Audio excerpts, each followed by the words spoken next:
Hello, everyone. It's me, Dinara, and I'm glad to welcome you in our webinar today. So briefly, let me put you through the housekeeping items. As usual, you are on auto mute mode, and means that we could not talk to you directly, but we would be really glad and really appreciate if you share your questions, comments, anything you think during the webinar via the Q&A box down there. The Q&A time would be in the end of the presentation, but please share your questions anytime you feel like sharing. And we will answer as much questions as possible. I'll try to pick them. If you have too many questions, I'll try to pick some of them, but we'll try to do our best to cover all the things that may come in the questions. So today's webinar, we have two guests. They both are the artists, young Japanese ladies. Two both come from Kyoto and then still so different. They're both Japanese and they have different approach. And from the same cultural background in some ways, they managed to create something completely different in different ways. And today they're going to share with you their ideas, their approaches, their reason why they create and what they create. And they're so different. And at the same time, I guess you feel that somehow they resemble each other. So please meet our guest today. First, we're going to talk to artist and designer Ms. Serihano, and then we will talk to jubilee artist Ms. Rui Kikuchi. Both of them going to speak English, so it means that this time there would be no need for me to interpret them. So you will hear directly from them their thoughts, ideas, and all this. So our first guest, as I said, going to be Ms. Serihano, the artist painting. So she's the author of these vivid paintings that you can see, like this bright colors, interesting animals. So why and how brought it her to create these things? Let's talk to her and hear from her. So please, Ms. Serihano, are you with us today? Could you join us?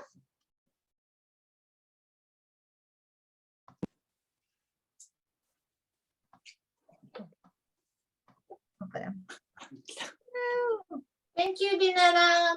Hello, everyone, and thank you for joining our webinar this evening. My name is Serihano, and I've been living and working as a graphic artist in over 10 years. My work has taken me all around the world. I've joined many art festivals in New Zealand, the Affordable Art Fair in Sydney and Melbourne, the New York Art Expo, and the Tokyo Arts by Heart exhibition. I've received several awards, notably the Tagboard Award, Tokyo Arts Workers Collection Award, and the first prize at the Crowd 2 exhibition in Taiwan. So now I'll show you some of photos.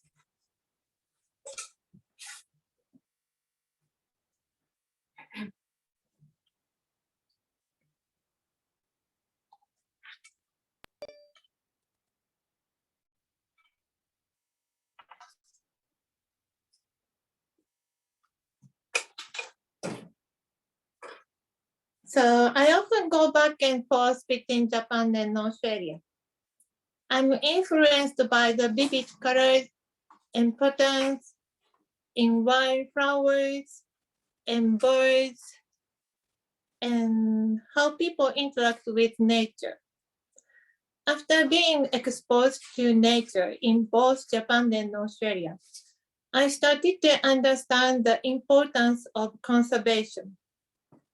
My art is often inspired by my travels, which is why I think my art is a mixture of Japanese, Western, and African style.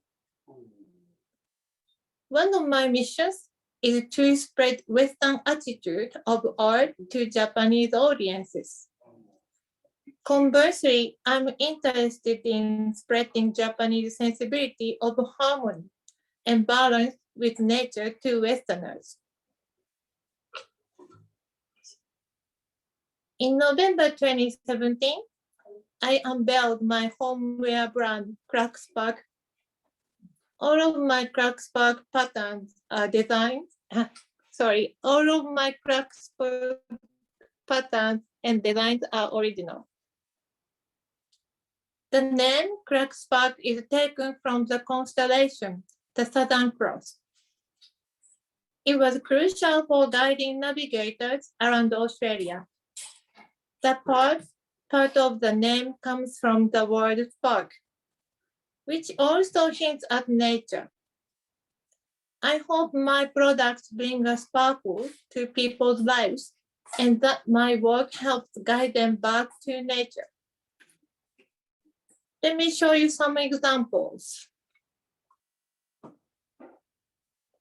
And this is my paper cutting art.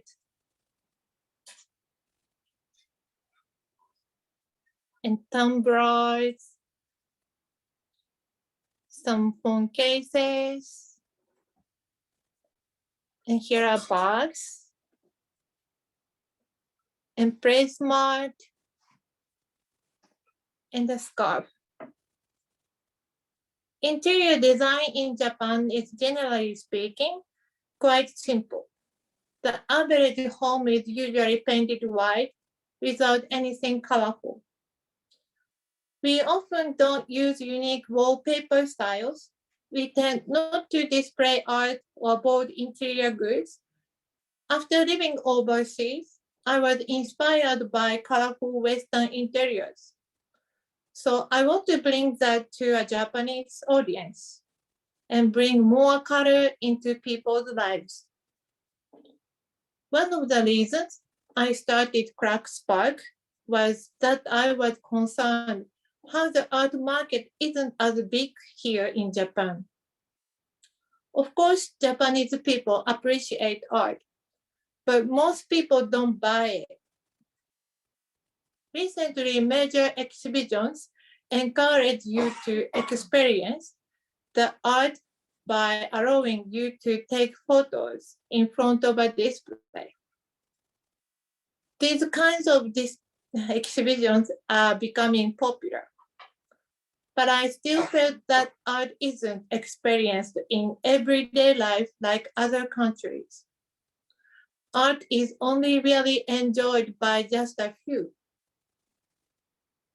My solution to this problem was to develop my own line of homewares that would be appealing to regular Japanese people and get them to enjoy art through functional products.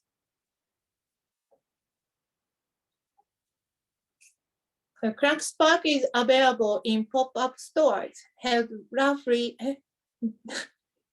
regularly at department stores throughout Japan, and I conduct photo booth displays and workshop events roughly 3 times a year. Let me show you some of my art displays. And this display has a jungle theme.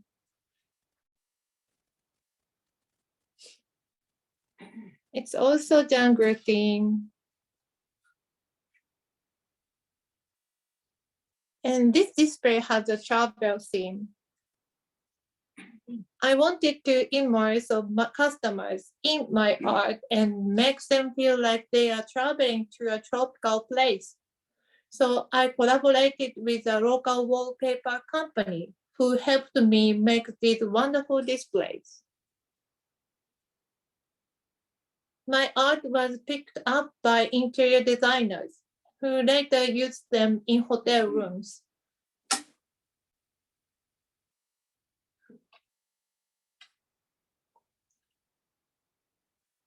My style isn't like most Japanese art. However, some people have commented that my designs are quite intricate. So it may have been inspired by traditional Japanese art. I've been able to collaborate with makers of Japanese traditional objects These are Japanese traditional folding screens that we call byobu. Here are examples of four-sided of byobu. I've also collaborated with others to create designs for traditional Japanese paper called chiyogami. Here is some handmade paper using traditional Japanese technique. I'll show you a video.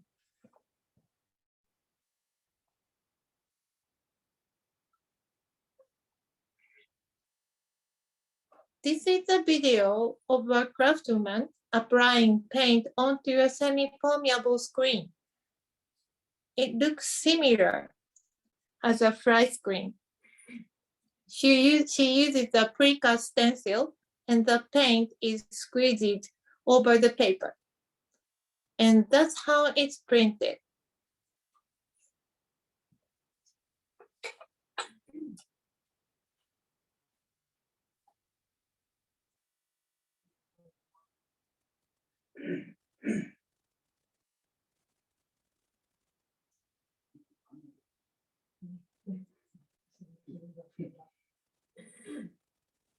And this is unfinished, but it's so beautiful.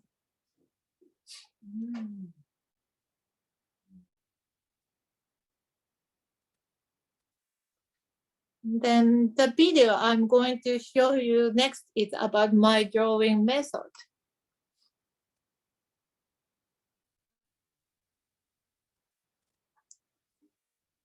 I usually draw freehand pictures and then edit it with a computer. However, in this case, I'm drawing everything on an iPad. I like seasonal flowers.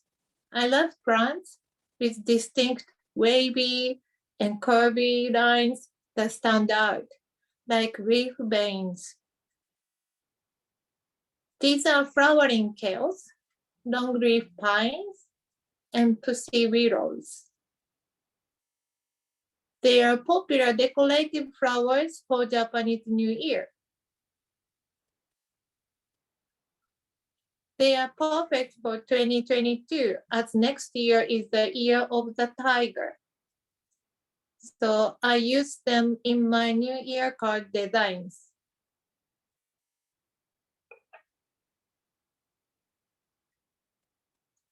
In Japan, we often send New Year cards to friends and family, which is a similar custom to how people send Christmas cards in the West.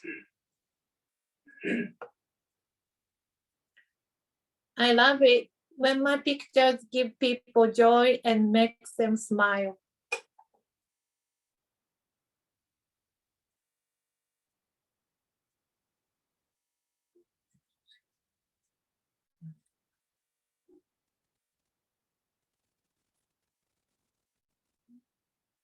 It looks like weird shapes,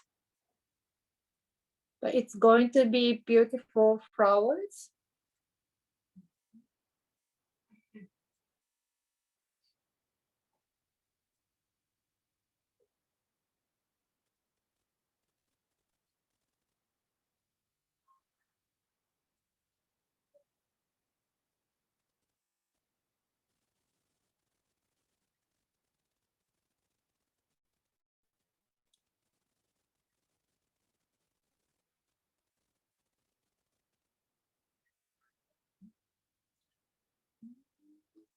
This is my New Year cards design.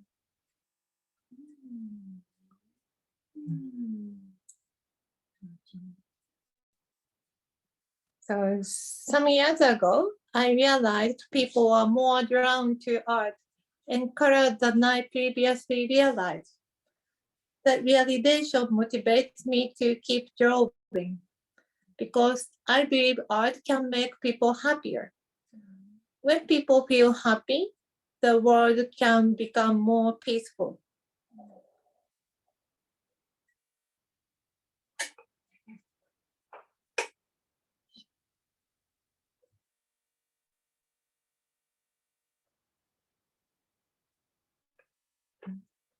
When I visited Australia, I found Australians to be so kind and friendly. For example, one time I got lost and I was checking the map for directions in my car. Suddenly, a lady knocked on the car window and asked me, "Where would you like to go?" I was really surprised. I've never had that experience in Japan. And then one time when I was in London, I had my daughter in a stroller and was trying to get on a crowded train. I thought there's no way we can get on. But to my surprise, the people on the train made room for us. I really appreciate that a lot. I know there are so many different cultures and many types of people. Even though there are unkind people out there, I'm still inspired by acts of kindness. When people are happy, it becomes easier for them to be kind. Even if it sounds like a cliche, I want to spread happiness through my art. Well, that's it for me. And regarding to my products, as I mentioned before, I set up my photo booth where people can take pictures in front of my colorful walls at high-end department stores. I also do pop-up shops at various retail outlets. During those events, I do workshops making things like mask cases using offcuts of my original wallpapers. It's just one example of my upcycling projects and is a part of my effort to engage in the sustainable development goals. So if you speak to Ayabex, I am able to conduct similar workshops for small groups in English, anywhere in Kyoto or the Kansai region. If you are interested in the byobu that I showed you earlier, that's available from one of my collaborators at Awish, which is a company dealing in traditional Japanese goods. And the Chiogami paper project I'm involved in is selling on the Rikao's website. And also some of Crack Spark lines is available at Miyagawa Tokusaburo Shoten. So thank you for your attention. Thank you so much. Thank you. Thank you so much. Thank you. So I think it's time for the questions. It was really, really nice to see your paintings, your beautiful. Yeah, so I love the colors so much. Thank you so much. So we have several questions. Could you Yes. please answer? If you need the assistance in interpreting in case, just tell me. So Okay. the first one is pretty simple. Why did you decide to become an artist? I think this is the only way to, how can I say, なんか、自分の自己表現をする唯一の道だったんです。So for you, it was the only way to express yourself the way Yes. you feel? Yeah, That's right. like freely, なんか自由に、はい、自己表現をできるのが、絵を描くことだけで、絵を描くことが唯一私の、自信につながることだったので、はい。描き始めました。Maximum freedom to express yourself and freely and just directly to people. That's great. Thank you. Did you study in Japan or abroad, or just everything just like self-studying? I've studied in Japan, but when I went to Australia first time, then なんかたくさんね、ごめんなさい、日本語で。オーストラリアでたくさん、路上アーティストたちとか、楽器演奏されてる方とかを見かけて、なんか、あまり目立つのが好きじゃないタイプだったんですけど、生まれて初めて私もここで何かしたいと思って、で、唯一私が自信を持ってできることが絵を描くことだったので、じゃあ、私デジタル作品なんで、ここでリアルタイムで絵は描けないけど、じゃあポストカードにして売るのはどうだろうっていうアイデアをシェアメイトがくれて、そこでマーケットにアプライして、で、オーストラリアでポストカードを作って、はい、マーケットで販売をしてっていう、Wow.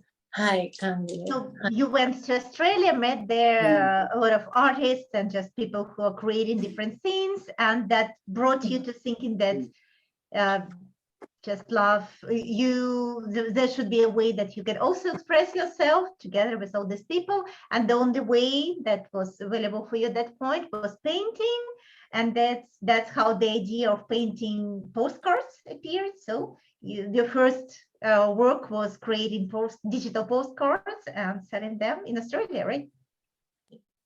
Thank you. Thank you. Okay, so just one more questions. So you have a lot of beautiful animals. So I guess I can turn this off and just let people see you. I see.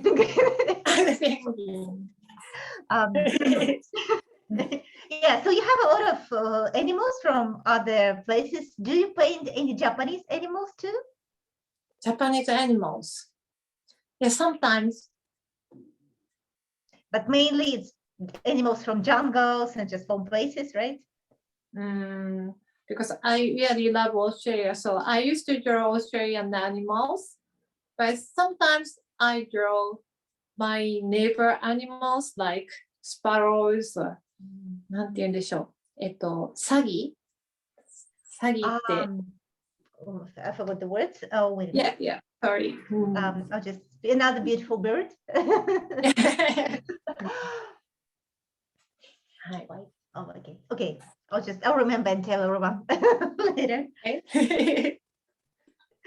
Okay, that was a beautiful presentation. Thank you. Thank you so much. Okay, thank you so much. Bye. Thank you. So we'll start sharing my screen once again. And now I want you to present to one more great artist. So this time it's Jubilee, Mitsuru Kikuchi. Could you please join us?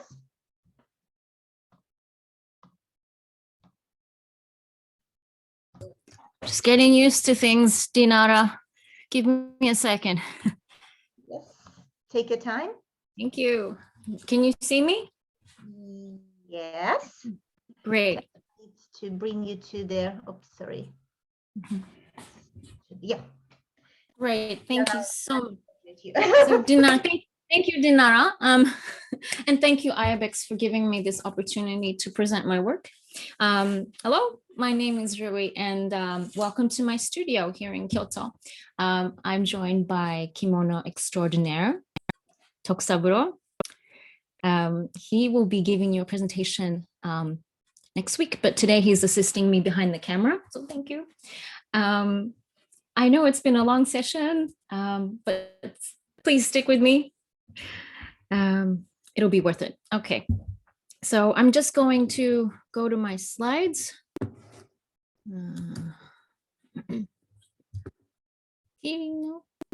This is my presentation, right?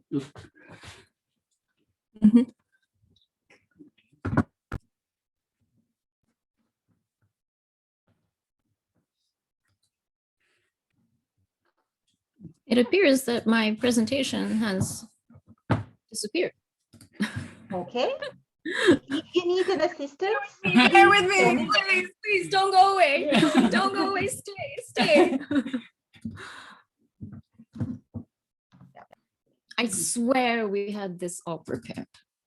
Yeah. Well, that's always happens, you know. Yeah, but we can wait a little bit. But Great. 3 seconds. Yeah. 3 seconds. No.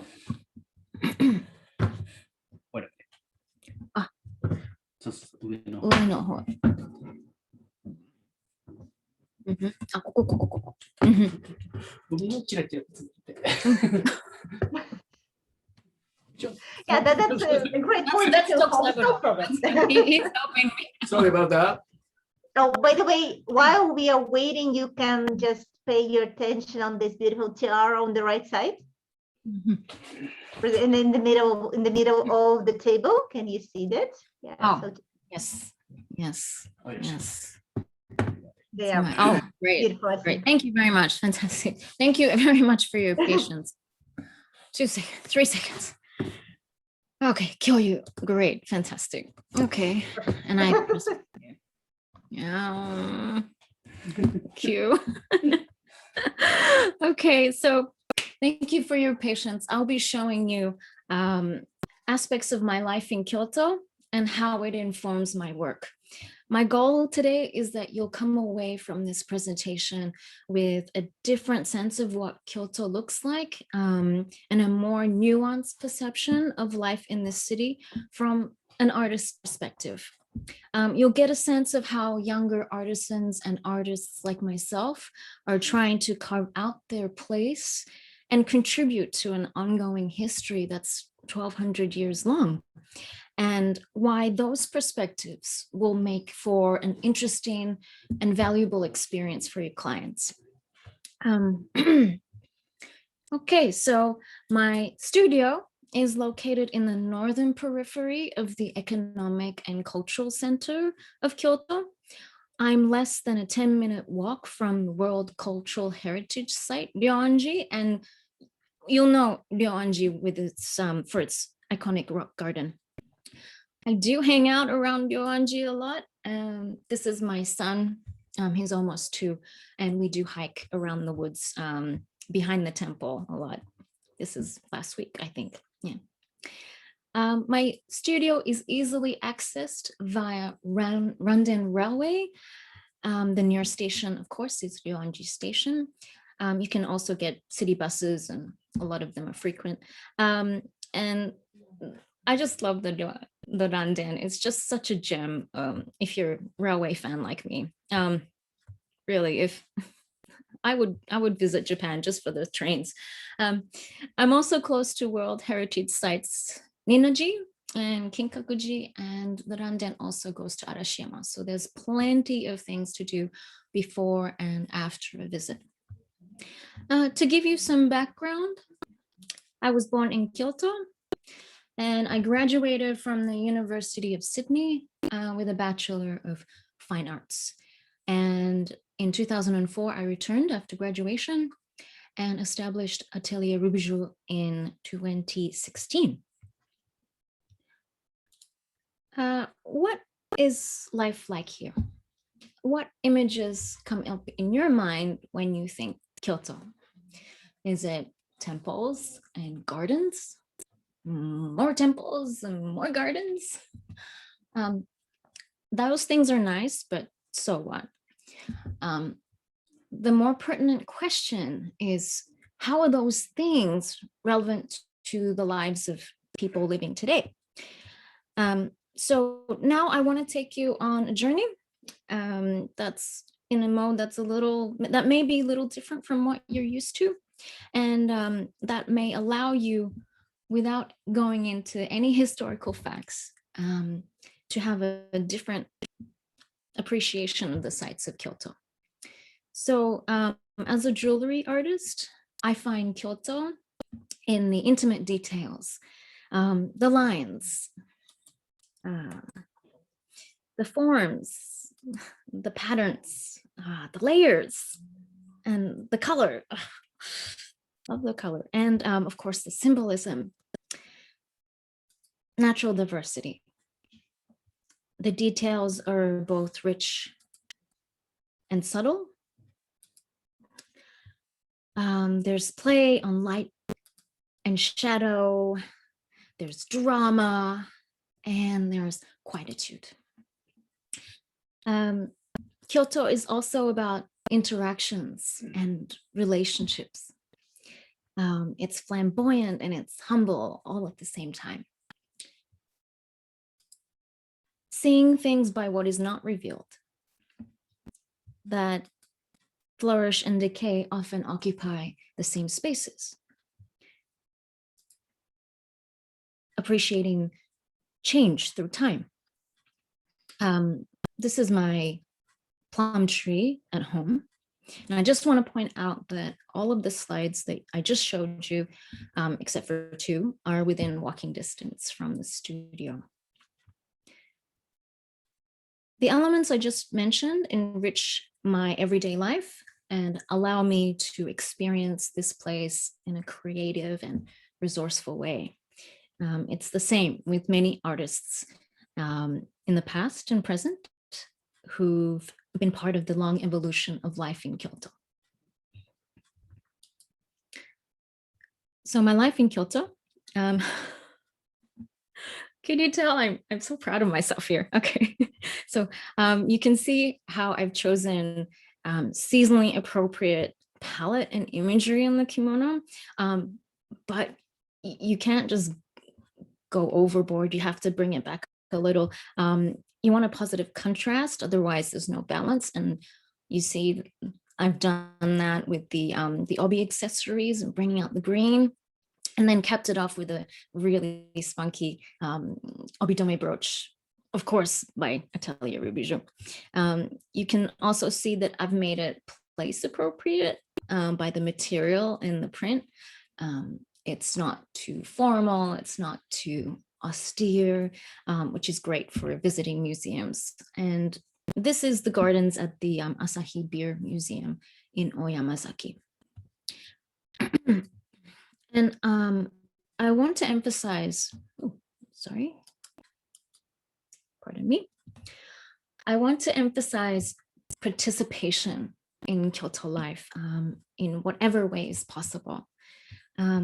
My husband is one of about 24 guys pulling this enormous, it's a 5-story, 11-ton float called the Naginata Boko during the Gion Festival. And pulling this is it's excruciating. But I just wanted to put this slide in because Gion Festival, when it comes back, hopefully next year, it will have such a profound meaning for us as we get out of COVID, not just because it will symbolize recovery, but we can connect to the past. This festival was established in an effort to drive away disease. And so hundreds of years ago, people were driving off, praying that they could drive off cholera and smallpox, and now it's coronaviruses. Here I'm performing a tea ceremony that's actually very carefully planned, but at the same time, you can see that it's very informal. The utensils are modest. The colors are seasonally appropriate. The utensils are seasonally appropriate.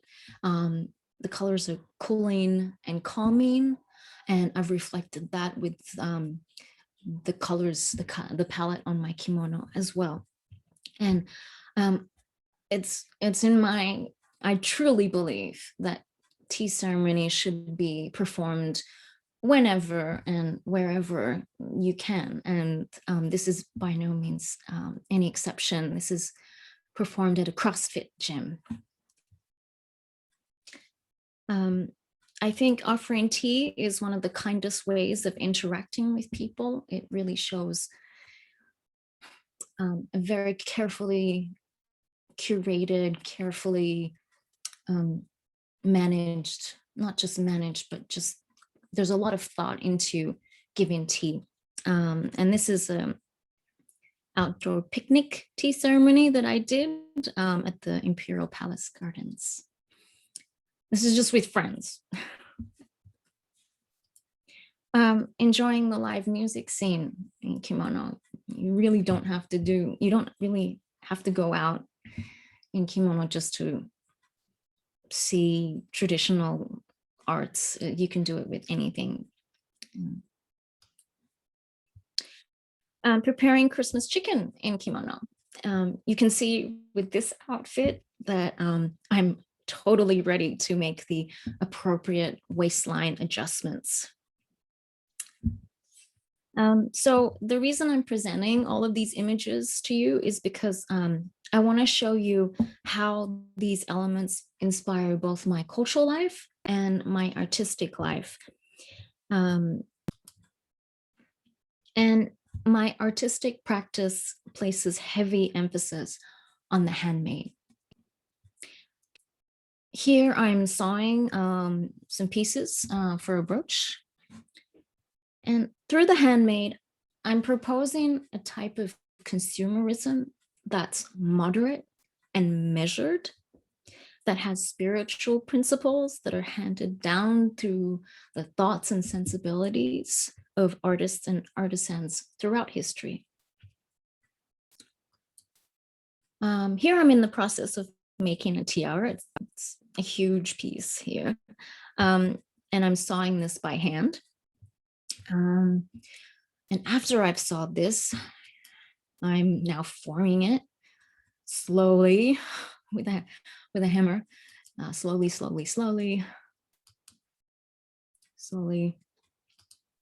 And this is the outside, and this is the inside. Why is the handmade so important to me? It's critical in our age, and scientists are calling this age the Anthropocene, that people's approach to objects shift in an era of both dramatic social change and climate change. Living through art is about addressing these issues and being gracious for life. I believe that art is indeed essential for productivity in life. And I'll show you what I mean by that through my work. My mission is making is on several fronts. Conceptual, asking audiences to consider what preciousness means. How should we really value materials and objects? From my perspective, each object contains within a narrative that asks us to pause and think. These are a series of brooches I did called Grasses of Resilience, based on my relationships with various plants that are considered weeds. Now, weed is merely a generic term that we humans impose on plants to denote their pestilence, either functionally or aesthetically. But in fact, weeds do perform important ecological functions. It's just a matter of us to think beyond our prejudices. This is another brooch of the same series. And in this series, I've worked with a colored leaf artisan in Kyoto. And normally he lays out all these colors on paper, and then it's made into an obi for kimono. And I'm really thankful that he worked with me because he really got out of his comfort zone. And here he's actually layered all of these different colors on top of each other. So with this one, this contains at least 5 layers. I think it was about 6. There's a layer that you can't even see. So to bring out the layers up on the top. I place a lot of care and meaning to the materials that I use. This series of pendants I did called Just As You Are features South Sea and Tahitian pearls, and they're all Baroque pearls. Baroque means that they're irregularly shaped, and so they may not be highly prized or as valuable as the perfectly spherical pearls. And depending on the work, many of these faults are covered up, but I find them to be so charming. And I design each fitting to accentuate that flaw, that characteristic. And these flaws, if you want to call them flaws, they're a result of coincidence, and I think they're miracles. Imagine if we all thought of our faults and our disabilities and as beautiful things to accentuate. This series is quite popular because I've given them names. For example, from the left, that's Mr. Pork Bun or Mr. Pointy Hat or Mr. Cheese. This one I've named Mr. Poop, and I think it's so sweet. It hasn't sold yet, and I don't know why. The stone itself is very large, and it adds a really beautiful touch to any simple shirt or dress worn casually, like it's here, or I've had clients who have worn it with their wedding dresses. So that's just been great, phenomenal. All the minute little parts I make are carefully crafted to fit each gem. And I want to show you a video of myself drilling a hole so I can fit my parts in. And the hole that I'm making or about to make, it's off axis. And so it's really difficult and really specific. And so pro companies won't touch it. They refuse to help me with the drilling aspect. And at first I was a bit upset about it, but now thinking back, I really appreciate that because I know that it's such a difficult thing that other people won't bother doing it. And so I know that I'm actually making something really special. And each piece is carefully riveted or hammered in. With any of my work, I do not use adhesives and glues because I think it's so lazy, and it's an unkind expression towards the material.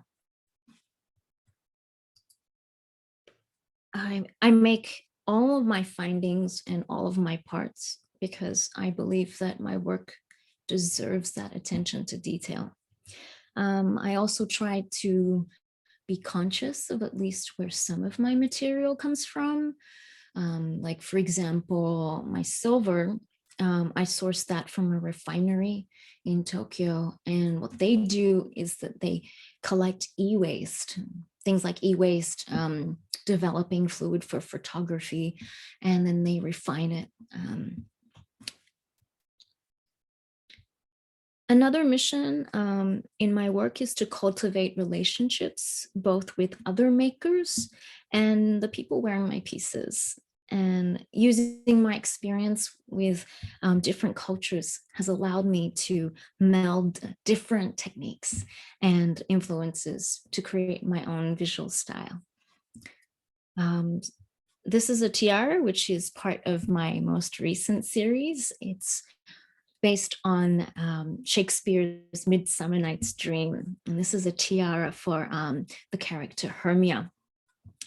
And again, I've collaborated with traditional craftsmen, and I think I've taken my work to a whole new level. This is the back of that same tiara, and I think that my riveting work has really developed and gotten really ambitious. And it's made for really sumptuous, made it really sumptuous. I also like this piece because I've noticed that in traditional accessory making in Japan, there's no real front or back. The back is almost as important as the front, and our work deserves that attention. Another tiara this time of the same series. This is for Titania, the fairy queen, and I've used South Sea and Akoya pearls.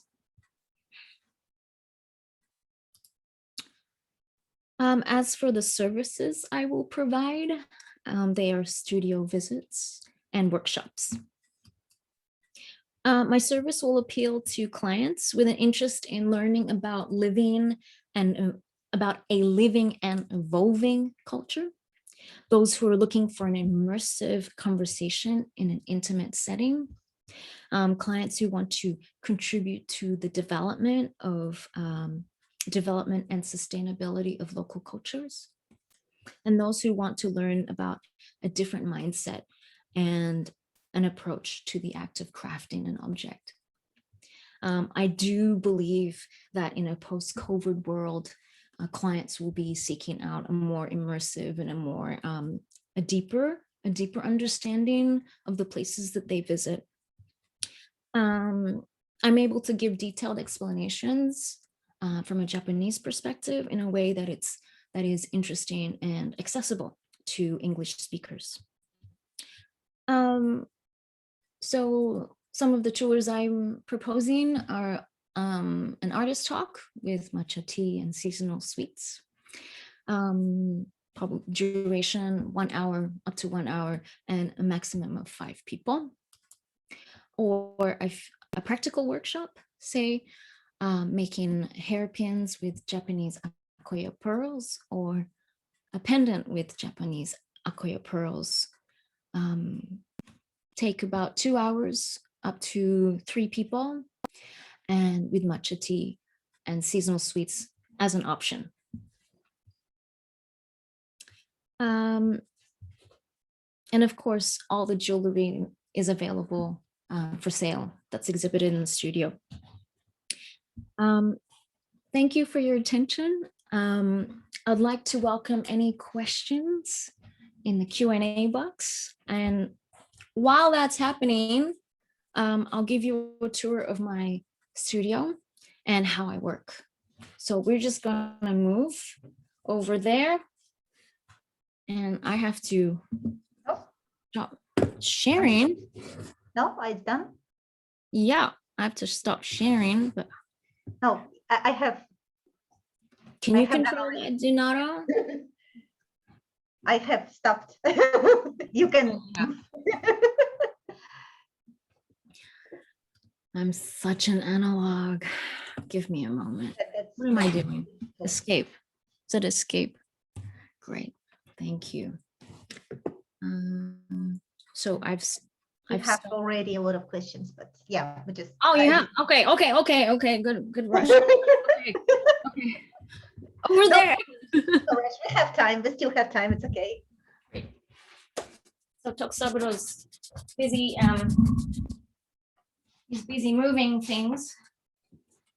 Yay. We'll So have a this is my your studio. workshop. This building is an old Nagaya, and it's one of those characteristically Kyoto art pieces of architecture, and it's long, thin and long. Do you have in a garden, Tsubuniwa? Yeah, we have. There's a garden there. You can. It's nighttime. I'm sorry.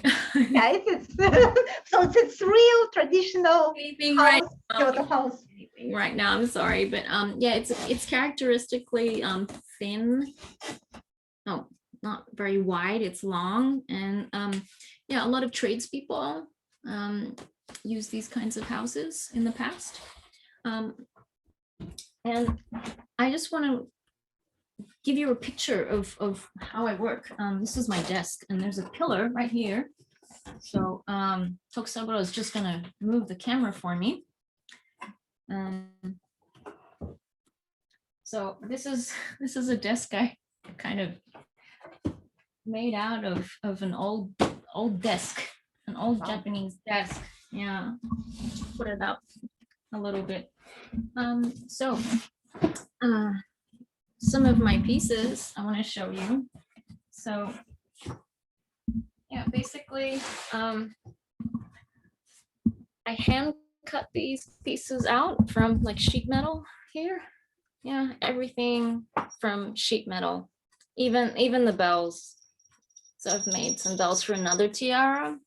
And this used to be a flat piece of sheet, and then I've made it spherical and all of this. And these things, all these little finicky bits, for example, they go on my next beautiful tiara in progress, like for here, here. Yeah, it'll be decorated and formed and shaped and then folded over. So you can see the back of it. Piece of dust there. You can see I've hammered in every single detail. I don't know if you can see any of that. That's too small. Yeah, perfectly. No, it's okay. Right. Is it for sale? It will be. Wow. It will be when I finish it. I'm working towards an exhibition next year. So yeah, when it's in the gallery, it'll be for sale. And these things, this is the high technology that I use.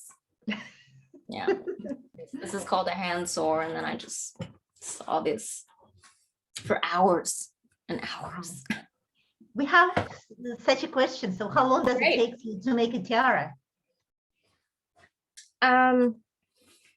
This is gonna be a long answer.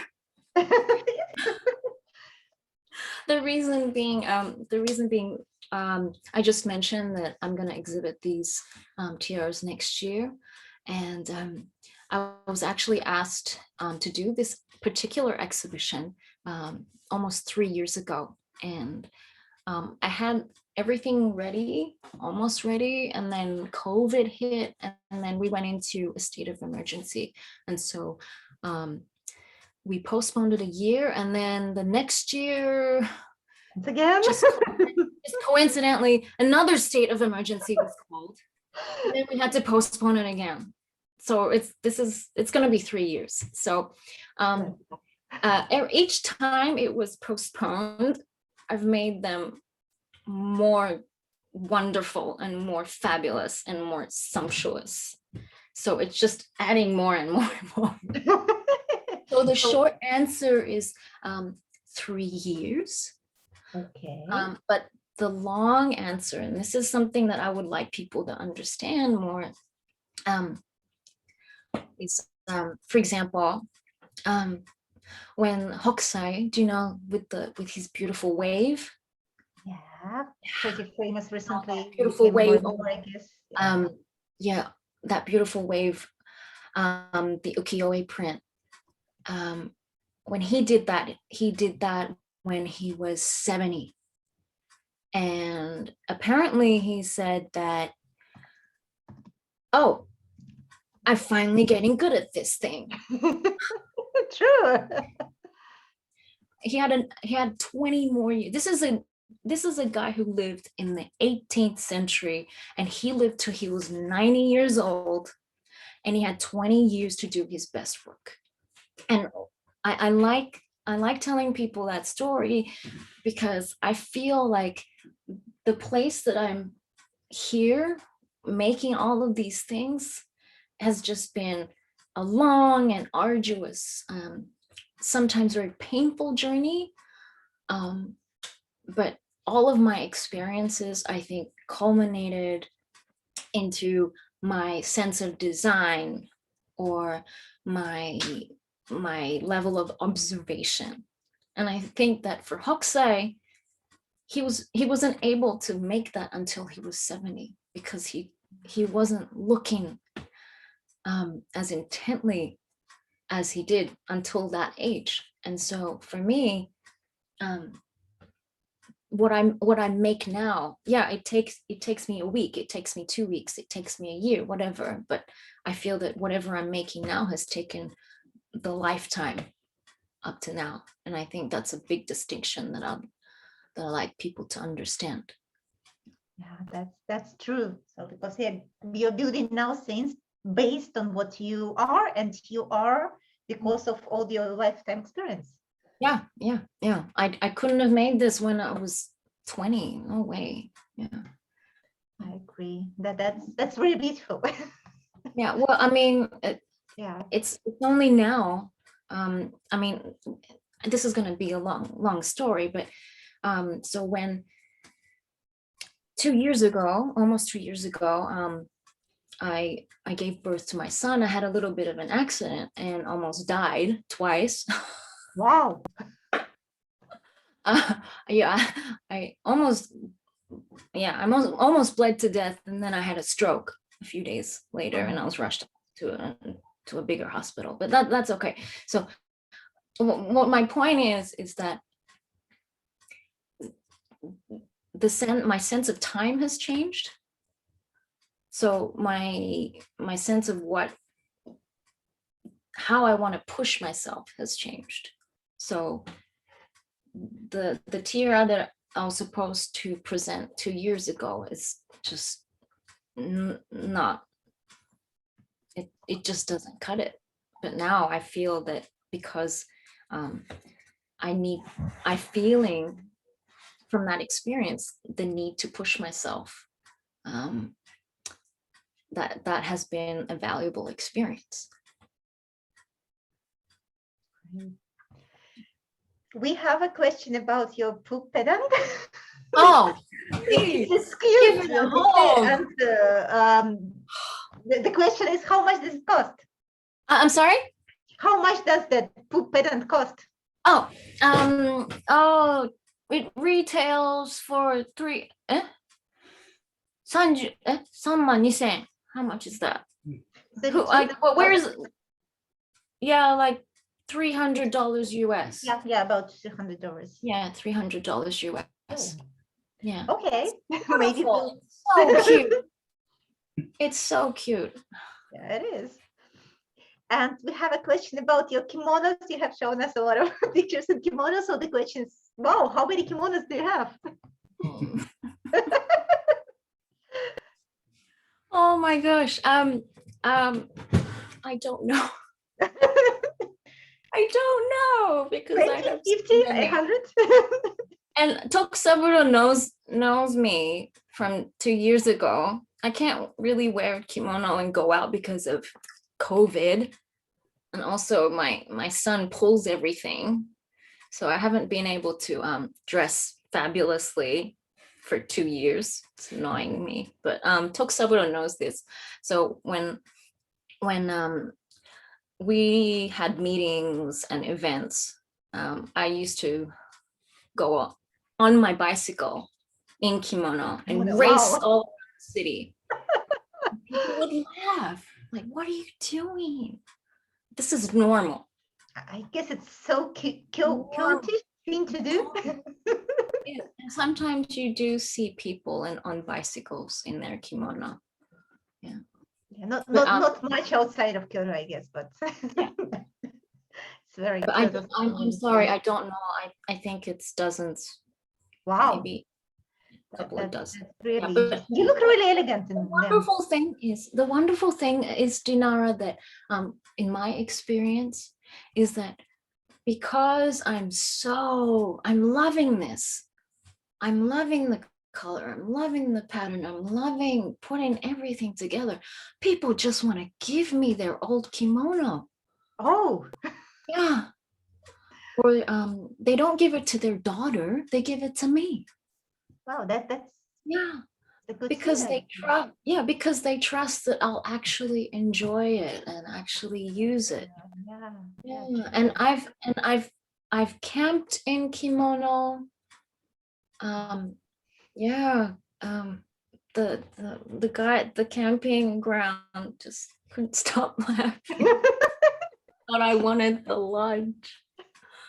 Yeah, but I camped in kimono in a tent, by the way, in a tent. Wow. I've been to Australia in kimono. I've been to the beach in kimono. Wow. And that isn't really, it's not that unusual because there's this wonderful photograph by Ueda Shoji.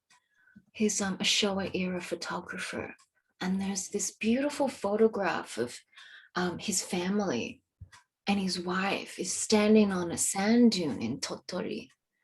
So it's not strange. And there's archival pictures from Mainichi newspaper where you see people bowling, like going to the bowling alley in kimono, and they're throwing the ball down Wow. down the alley in kimono. It's wonderful. These like kimono can be applicable so much more, and for some reason we've forgotten that. But yeah, I'm trying to do my part to make it, to normalize it, and so is I think Tokusaburo. Yeah, he's grinning. He's yeah. Okay. Last two questions. We still have more, but just pick the last two. First, why did you choose to study in Sydney? Because I was living in Sydney. Okay, so it's not like you went to. No. When I was a kid, this is gonna be long. I'm sorry, but hopefully you'll stick around. Please stay with me. So when I was a little kid, my mom, she read about Australia in a magazine or a newspaper, and she read about how Australians have barbecues. And when I listen to SETI talk, I feel that she's drawn to the same kind of lifestyle where people go outside and they have these barbecues outside on the beach in the park. And she was very much, she found that very appealing. And so in 1988, we just went. Wow. Just went. So Did she how did you speak feel about that? English? I'm sorry? How did you feel about that? Well, I was a kid, so I have no choice. But did we speak English? No. Did I speak English? I am, my first words were hello and 1, 2, 3. Yeah. And that's how we ended up in Australia. And I went to high school there, and then when it came for university time, it's very hard to go back to Japan just for university, because you have to go through these particular exams. Yeah, so I got into medical science or art, and for some reason, stupid me, I chose art. Do you regret it? Yes and no. No, because there's no way of knowing where our lives will lead, and we just have to deal with the consequences of where we end up. But yes, because I just think that science is so much more interesting than art. Well, you can always start in nowadays too. Yeah. Right now, I'm learning microbiology. Wow. Now I'm actually learning microbiology. So Really and cool. hopefully that informs my work in the future. And I think that whatever happens in our lives, I think we have to keep educating ourselves and keep becoming smarter. Like Hokusai, when he was oh, I'm sorry. Sorry. When he was 70, he found a renewed sense of passion, and he kept that up. And so he didn't think of himself as old, and I don't think that we should stop at any age. Yeah, he even traveled 100 kilometers just to Nagano from Tokyo. So just at 80s, Yeah, I mean, the people back then, they didn't have these fancy high technology cushions in their shoes. It was just hay wrapped around or bits of wood. And they walked from Kyoto to Tokyo or Tokyo to Osaka. Despite any age. So yeah, we can still be active and learn and challenge. And the Yeah. last question was just, I guess it's connected to what we have been talking about right now. Where do you get your ideas for your works? Usually just see somewhere or you're searching for something. Oh, where do I get my ideas? That's a really hard question. Because again, it goes back to my experience. Like, I got my ideas through just experience, and Do you have any I think like inspiring places or events or places you would go to get their idea? yeah. I think that my experiences has allowed me to become observant. So, for example, I experienced the aftermath of the tsunami and the earthquake in 2011, and I spent a lot of time up there.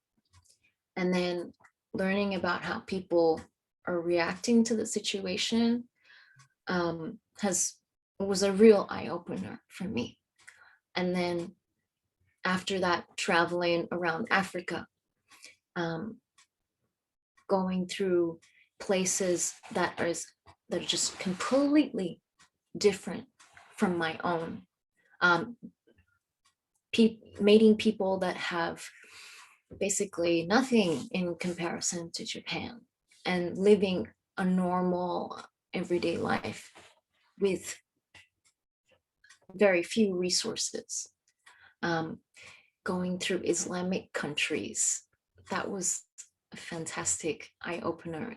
The designs and the way that people lived, the way that people interacted with each other was full of, this is gonna sound like silly, but just full of kindness. I've had people in Senegal approach me and pay for my taxi for no reason because they just wanted to, for example. And it's just those sensibilities you pick up, and then you notice things, and then things come to you. So that's a really hard question. It's not where I get my ideas. I feel it's more like how are ideas revealed to me. And I can only have ideas revealed to me if I hone in my observation skills. That's really, really cool. Thank you. I just want to spend the hours talking to you, but we're just a little bit limited in time. If you don't mind, I will come to one day. I will come to Kyoto and just visit your gallery and just maybe Please, we'll yeah. continue talking and yeah. Thank you Thank so you. much. Thank you. Back to you. Yeah, so this was Ms. Kikuchi. I want to thank you so much for being with us today. And it's time for me to move to the announcement of the next webinar. So as Ms. Kikuchi told you already, so next webinar, again, going to be a little bit about kimono.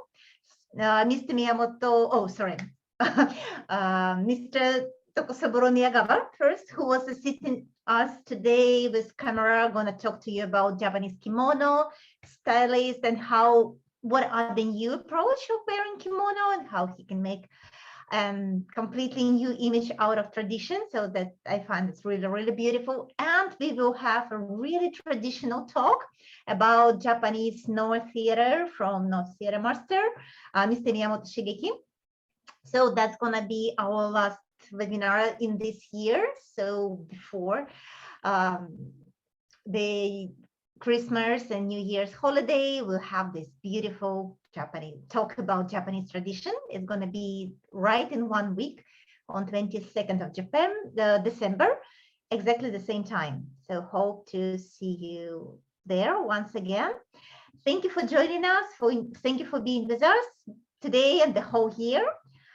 And that's time for me also to say goodbye to you and show you a small video as usual about our online tours. Thank you so much. And please come again in 1 week.